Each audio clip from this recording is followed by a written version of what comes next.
নমস্কার। গল্পসঙ্গীর গল্পের আসরে আপনাদের স্বাগত জানাই।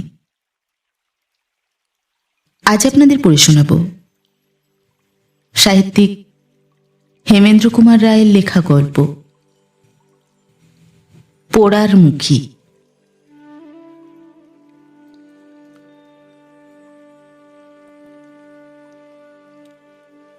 এইখানেই আমার জন্ম। শুনেছি আমার মা কুলোত্যাগ করে এসেছিলেন। লোকে বলে সেটা পাপ। পাপ কি পুণ্য জানি না, কারণ সে শিক্ষা আমার কখনো হয়নি। যদি পাপ হয় তবে বলতে হবে যে মার সে পাপের শাস্তি ভোগ করছি আমি। রূপকথায় যে কুৎসিত রাজকন্যার কথা শুনেছি, আরশিতে নিজের মুখ দেখে তিনি আরশিখানাকেই ভেঙে খান খান করে ফেলেছিলেন। জানি না তিনি আমার চেয়েও কুৎসিত ছিলেন কিনা। আরশিতে আমিও মুখ দেখি আর আমার বুকটা কেমন করে ওঠে। মনে হয় আমিও আরশিখানাকে ভেঙে চুরমার করে ফেলি। কিন্তু তাতে হবে কি? আমার এ কুরূপের ছায়া শুধু ওই এক আয়নাতেই তো ধরা পড়ে না, এ যে মানুষের চোখে চোখে ছড়িয়ে বেড়ায়। নিজের চেহারার খুঁত নিজের চোখে একরকম মানানসই হয়ে যায়, কিন্তু হায়, আমার মুখে এমন কিছুই নেই যা আমার নিজের চোখেও ভালো লাগতে পারে। এ হেন মানুষের মুখই নয়। তাই কিছুতেই আমি মনকে চোখ ছেড়ে বোঝ মানাতে পারি না। মানুষকে গড়বার সময়ে ভগবান এতটাও নিষ্ঠুর হতে পারেন? বুঝতে পারি না আমার মুখে কি এমন আছে যাতে করে লোকে আমার দিকে তাকালে কিছুতেই হাসি চাপতে পারে না। সাহেবদের দোকানের জানালায় যেসব বেহারা রকমের অস্বাভাবিক মুখোশ দেখা যায়, আমার মুখটাও যেন অনেকটা সেই ধরনের। তাই কি লোকে অমন করে হাসে? উফ, এ কি হাসি! মানুষের অবজ্ঞার চেয়ে মানুষের এই হাসি আমার প্রাণে যেন আরো নিদারুণ হয়ে বাজে। বিকালে পাউডারে, রঙে, গয়নায় আর রঙিন জামা কাপড়ে আমার এই কুরূপ যতটা পারি ঢেকে ঢুকে বারান্দায় গিয়ে দাঁড়িয়ে থাকি। যতক্ষণ দিন থাকে ততক্ষণ কেউ আমার কাছে ঘেঁষে না। সন্ধে হলে যখন আর চোখ চলে না, তখন রাস্তা থেকে ঠাহর না পেয়ে কেউ কেউ আমার কাছে উপরে উঠে আসে। তারপর আমার চেহারা দেখবার জন্যে সিগারেট ধরাবার অছিলায় ফস করে একটা দেশলাইয়ের কাঠি জেলে আমার মুখের কাছে ধরে, আর আমাকে দেখেই হেসে ওঠে। ওগো, দুনিয়ায় যার ভালোবাসার কেউ নেই, যার প্রেমের ফুল আপনি ফুটে আপনি ঝরে যায়, যার বাসনা কখনো তৃপ্তির স্বাদ পায়নি, সে অভাগিনীর মনের ব্যথা, প্রাণের কথা তোমরা কেউ বুঝতে পারবে না। আমার রূপ নেই, কিন্তু যৌবনের আকাঙ্ক্ষা তো আছে। কুরূপা কুবজা এই জ্বালা বুকে পুড়ে না জানি কত কান্নাই কেঁদেছিল, কিন্তু তার নিন্দিত জীবনও নন্দিত করে একদিন তো শ্রীকৃষ্ণ এসেছিলেন। আমার এই অনাদৃত জীবন যৌবনও কি একদিন কোনো অজানা অতিথির পদস্পর্শে সফল হয়ে উঠবে না? অন্ধকারে বিছানার উপরে শুয়ে শুয়ে আমি সেই অজানা অনাগত অতিথির কথা ভাবি। আর সবাই আমাকে পায়ে ঠেলে চলে যাচ্ছে, কিন্তু তিনি যেদিন আসবেন সেই দিনই বুঝতে পারবেন ছাই ঢাকা আগুনের মতো আমার এই কুদর্শন কুগঠন দেহের তলে তলে প্রাণ যৌবনের শতমুখী সৌন্দর্যের ফোয়ারা উথলে উথলে উঠছে। সেই অজানা অতিথির পথ চেয়ে আছি, সেই আশাই যে আমার এই আঁধার প্রাণের ধ্রুবতারা। আমার এই তৃষা তাপিত জীবনের পথে আজ কোনো পথিক নেই বটে, কিন্তু আমি জানি একদিন তিনি আসবেন, তিনি আসবেনই। রূপের বিকিকিনি যার ব্যবসা, রূপ না থাকলে তার তো চলে না। আমারও দিন চলতো না। ভাগ্যে মা একখানা বাড়ি রেখে গেছেন, তাই কোনো গতিকে আমার দিন গুজরান হচ্ছে। বাড়িতে আমার জনকত ভাড়াটিয়া আছে, তারা সবাই স্ত্রীলোক, কারুরই সমাজে ঠাঁই নেই।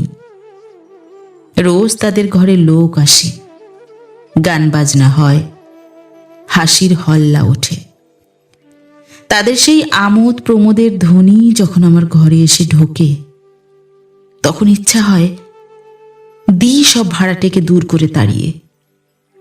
কিন্তু তাহলে যে আমার দিন চলবে না, পেটের অন্ন জুটবে না। মনের হিংসা মনেই চেপে আমি যেন গুমরে মরতে থাকি। বাড়ির দোতলায় একটি মেয়ে দুখানা ঘর নিয়ে আছে, তার সঙ্গে আমি মকর পাতিয়েছি। মকর দেখতে যেমন পরীর মতো, তার গানের গলাও তেমনি চমৎকার। শহরের বড় বড় বাবু তার ঘরে আসবার জন্য লালায়িত। মুজরোয় গিয়ে প্রায় সে মোটা টাকা ঘরে আনে। সেদিন শুনলুম কোনো বাবুর বাগানে সে গান গাইতে যাবে।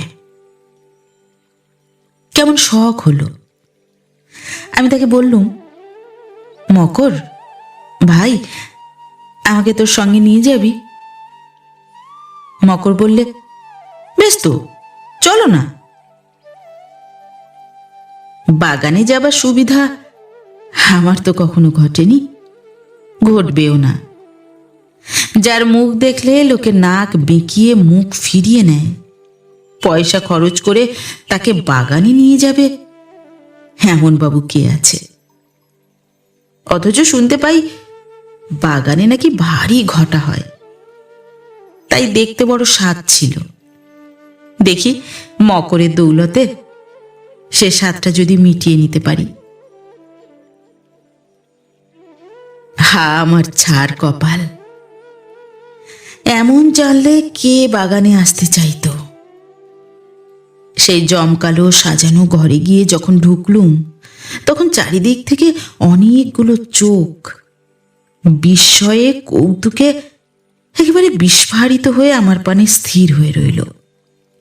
সে কি নিষ্ঠুর ব্যঙ্গ ভরা দৃষ্টি! আমি যেন মরমে মরে গেলুম। মকর চালাক মেয়ে, সে তখনই এই চাহনির অর্থ ধরে ফেললে।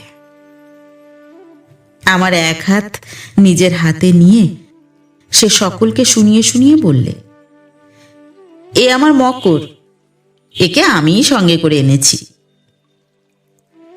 রূপসী মকর জানতো আমি তার সঙ্গে এসেছি শুনলে সকলের কাছে এখনই আমার কদর বেড়ে যাবে।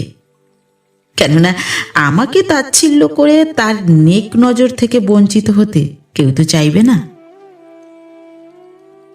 বাগানের যিনি মালিক, সেই বাবুটি তাড়াতাড়ি এগিয়ে এসে বললেন, আরে এসো এসো, তুমি ডালিম বিবির মকর, আমাদের মাথার মণি।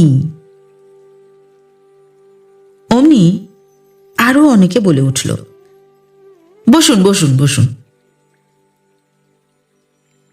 বুঝলুম এ আমাকে আদর নয়, আমার ভেতর দিয়ে এ আদর গিয়ে পড়তে চাইছে সুন্দরী মকরের রাঙা পায়ের তলায়। যাক, এও তবু মন্দের ভালো। সভার মাঝখানে গিয়ে চোখে মুখে রূপের দেমাক নিয়ে মকর দিব্যি জাঁকিয়ে বসল। চারিদিকে সবাই তাকে খাতির জানাবার জন্য একেবারে তটস্থ। কেউ পানির ডিবেটা তার দিকে এগিয়ে দিচ্ছে, কেউ নিজের হাতেই তাকে বাতাস করছে, তার মন রাখা কথা কইছে, আর কেউ বা কিছুই করতে না পেরে দিনভাবে নীরবে তার পানে ফেলফেলে চোখে তাকিয়ে আছে। মা গো মা, রূপ দেখলে পুরুষগুলো কি এমনই হয়ে যায়? রূপ রূপ রূপ, দুনিয়ায় প্রাণ কেউ খোঁজে না, চায় শুধু ছাই রূপ। মরণ। বাগানের কর্তাটি একেবারে বিনয়ের অবতার। দুটি হাত জোড় করে মকরের সামনে এসে তিনি নিবেদন জানালেন, ডালিম বিবি, অধীনের একটি আর্জি আছে। মকর সিল্কের রং চঙে রুমালখানা মুখের কাছে ঘোরাতে ঘোরাতে ভঙ্গি ভরে যেন ভেঙে পড়ে বললে, হুকুম? সে কি ভাই, আমরা হুকুম করবার কে? হুকুম দেনেওয়ালা তো তুমি। বলছি কি, এতগুলো ভদ্রলোক তীর্থের কাকের মতো হাঁ করে বসে আছে, একটা গান গাইতে আজ্ঞা হোক। মকর সদর্পে অবহেলা ভরে সেলাম করে অনুগ্রহ জানিয়ে বললে, জো হুকুম। বলে একটু নড়ে চড়ে বসে হারমোনিয়ামে সুর ধরলে। ঘর শুদ্ধ সবাই একসঙ্গে চেঁচিয়ে ক্রমাগত বলতে লাগলো, এই গোল করো না, গোল করো না। গোল থামাতে গিয়ে গোলমাল শেষটা এমনই বেড়ে উঠল যে কান পাতে কার সাথী। হঠাৎ আমার চোখ একটি লোকের উপর পড়ল। তাকে দেখতে বেশ হোমরা চোমরা, বুকের পকেটে সোনার ঘড়ি, ঘড়ির চেন, হাতের আঙুলে অনেকগুলো আংটি। বোধহয় তিনি খুব বড় মানুষ। লোকটি এক দৃষ্টিতে অবাক হয়ে আমার দিকে চেয়েছিলেন। তিনি কি দেখছেন? আমার এই অপরূপ রূপ। মকরের গান শুরু হলো। গানের সুর বেমালুম ডুবিয়ে বাহবার উচ্চস্বরে সারা ঘরখানা ভরে উঠল। আর একবার সেই লোকটির দিকে তাকালুম। গান বা বাহবা কিছুই তিনি শুনছিলেন না। মৃদু মৃদু হাসতে হাসতে তেমনি করে তখনও আমার দিকে চেয়েছিলেন। সে দৃষ্টিতে আমার কুরূপের প্রতি যে কিছুমাত্র কটাক্ষ বা ঘৃণার ভাব ছিল না, তাও আমি বুঝতে পারলুম। তবে তবে কি? না না, সে যে অসম্ভব। আমাকে দেখে তিনি, না, তা হতেই পারে না। হঠাৎ তিনি উঠে পড়ে বাইরে গিয়ে দাঁড়ালেন। তারপর আমি যেন নিজের চোখকে বিশ্বাস করতে পারলুম না।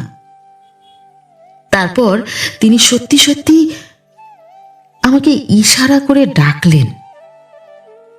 প্রথমটা আমি যেন কেমন মূর্ছাহতের মতো হয়ে গেলুম।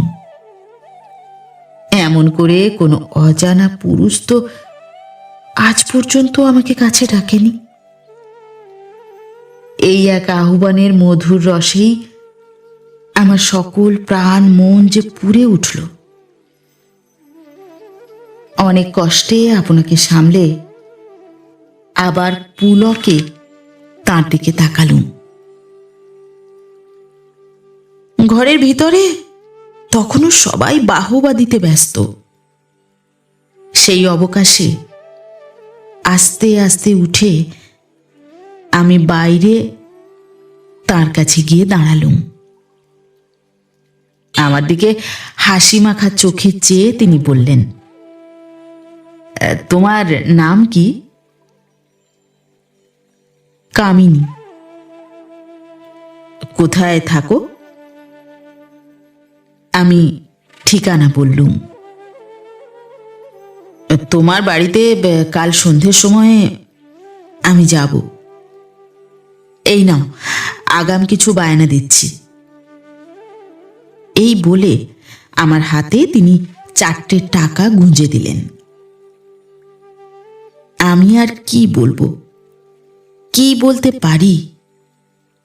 আমার বুকের মাঝে আনন্দের স্রোত যেন উথলে উঠে আছড়ে আছড়ে পড়তে লাগলো। আমি যেন কেমন বিহবলের মতো হয়ে গেলুম। তিনি আর কিছু না বলে শুধু একটু মুচকে হেসে ফের ঘরের মধ্যে গিয়ে বসলেন। মকর তখন মাথার উপর মদ ভরা গিলাস বসিয়ে দুহাত দুদিকে লীলায়িত করে নাচতে নাচতে গান ধরেছিল, চলো গুইয়া আজ খেলে হরি।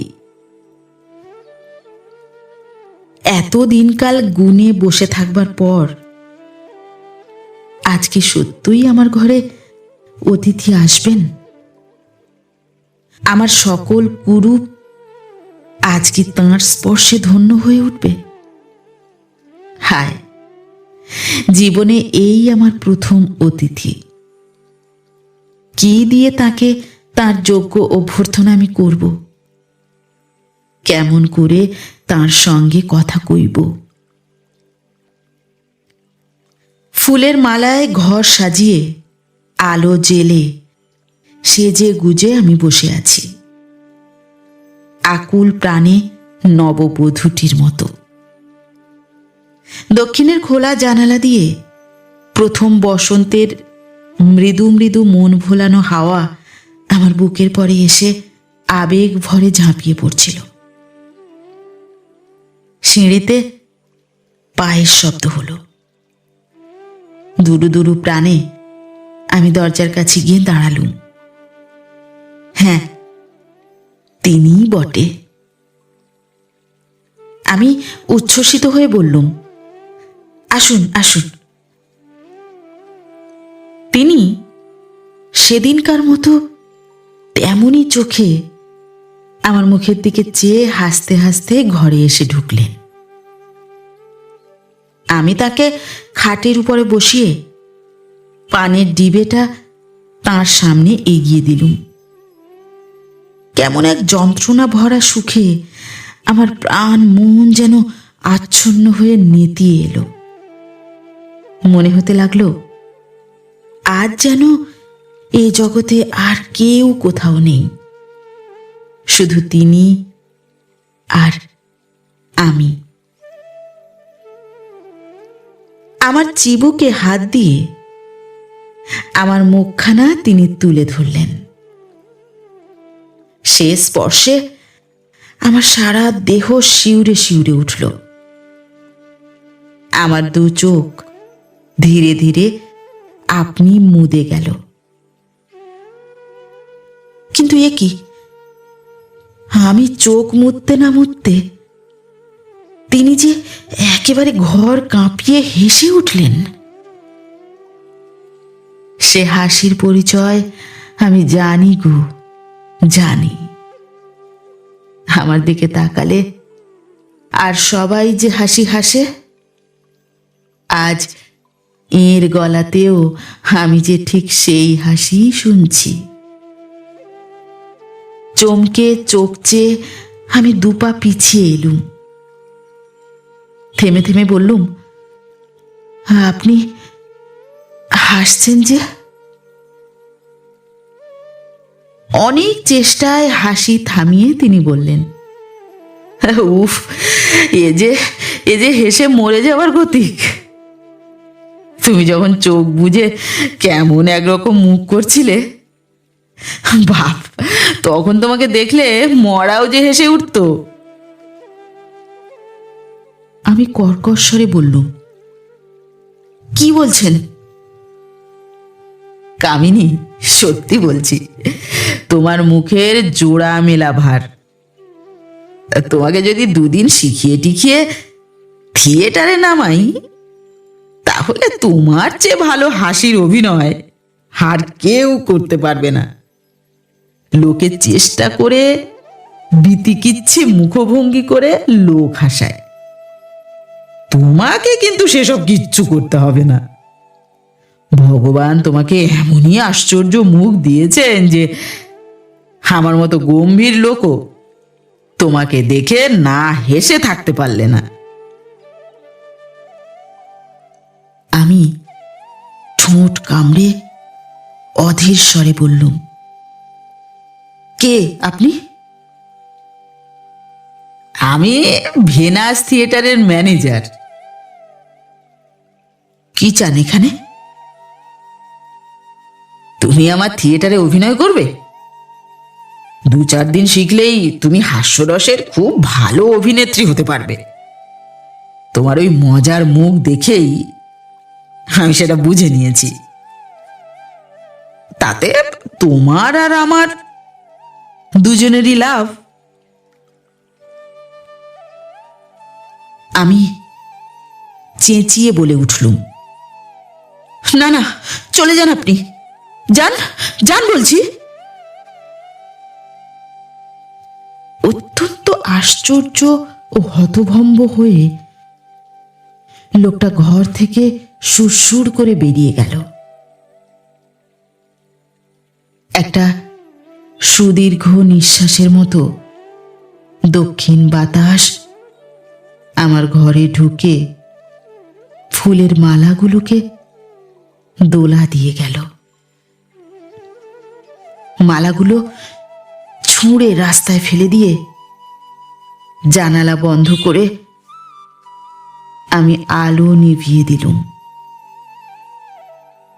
ওরে আমার পোড়ার মুখ, এ অন্ধকারে তোকে আর কেউ দেখতে পাবে না রে, কেউ দেখতে পাবে না।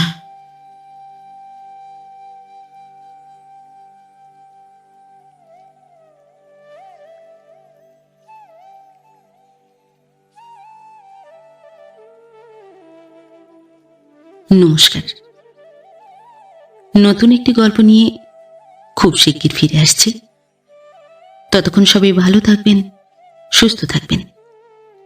গল্প পাঠ কেমন লাগলো অবশ্যই কমেন্ট করে জানাবেন, এবং ভিন্ন ভিন্ন স্বাদের অডিও স্টোরি শোনার জন্য অবশ্যই চ্যানেলটি সাবস্ক্রাইব করবেন। ধন্যবাদ।